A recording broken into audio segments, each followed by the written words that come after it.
రాజ్ కుమార్. ఈ పేరుకు ఒకప్పుడు కన్నడలోనే ఫ్యాన్ ఫాలోయింగ్ ఉండేది.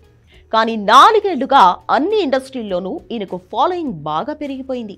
అప్పట్లో ఈయన హీరో మాత్రమే కానీ ఇప్పుడు ఆయన దేవుడు. చనిపోయిన తర్వాత మనుషులు మహానుభావులవుతారంటారు. పునీత్ విషయంలో ఇది అక్షరాల నిజమైంది. ఆయన బతికున్నప్పుడు మంచోడుగానే ఉన్నాడు కానీ చనిపోయిన తర్వాత దేవుడైపోయాడు. ఎక్కడ చూసినా ఆయన ఫోటోలే, ఏ వాడలో చూసినా ఆయన విగ్రహాలే. కర్ణాటకలో పునీత్ రాజ్ కుమార్ లేని ఇల్లు ఉండదంటే అతిశయోక్తి కాదేమో. ఆ మహానటుడు మనిషి జయంతి సందర్భంగా ఒక్కసారి పునీత్ను గుర్తు చేసుకుందాం.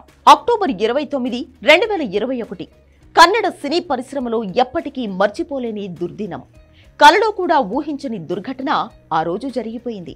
అప్పటి వరకు ఆరోగ్యంగా ఉన్న కన్నడ పవర్ స్టార్ పునీత్ రాజ్ కుమార్ గుండెపోటుతో హఠాన్మరణం చెందారు. ఈ కఠిన నిజం తెలిసి 21 అభిమానులు గుండెలో ఆగిపోయాయి. ఇది జరిగి 3.5 ఏళ్లు అయిపోయింది. అయినా కూడా అప్పును ఇప్పటికీ మర్చిపోలేకపోతున్నారు కన్నడిగులు.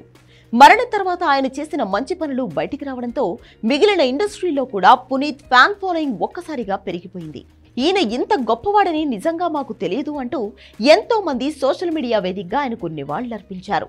కర్ణాటకలో పునీత్ చనిపోయిన తర్వాత ఆయన ఫోటోలను దేవుడి పటాలతో కలిపి అమ్మేయడం మొదలుపెట్టారు.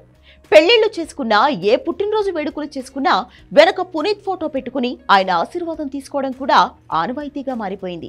ఒక్క ముక్కలో చెప్పాలంటే ఇప్పుడు కర్ణాటకలో పునీత్ మనిషి కాదు, దేవుడు.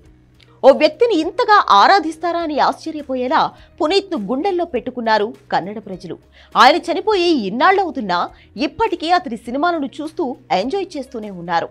తాజాగా ఆయన మొదటి సినిమా అప్పును ఇప్పుడు రిలీజ్ చేశారు. మొన్న మార్చి 14న విడుదలైన ఈ చిత్రానికి వస్తున్న రెస్పాన్స్ చూసి అంతా షాక్ అవుతున్నారు.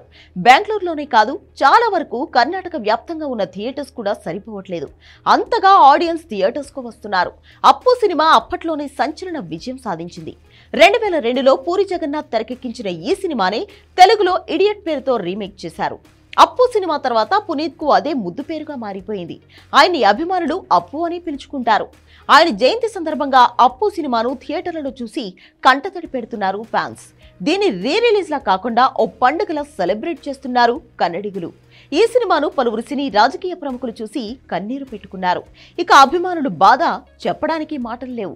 మొత్తానికి ఆయన చనిపోయిన తర్వాత వచ్చిన మొదటి జయంతికి అంటే మార్చి 17, 2022లో విడుదలైన జేమ్స్ కన్నడలో అత్యంత వేగంగా 100 కోట్లు వసూలు చేసిన సినిమాగా రికార్డ్ సృష్టిస్తే 2025 మార్చి 14న రిలీజ్ అయిన అప్పు ఇప్పుడు మళ్లీ సెన్సేషన్ క్రియేట్ చేస్తుంది.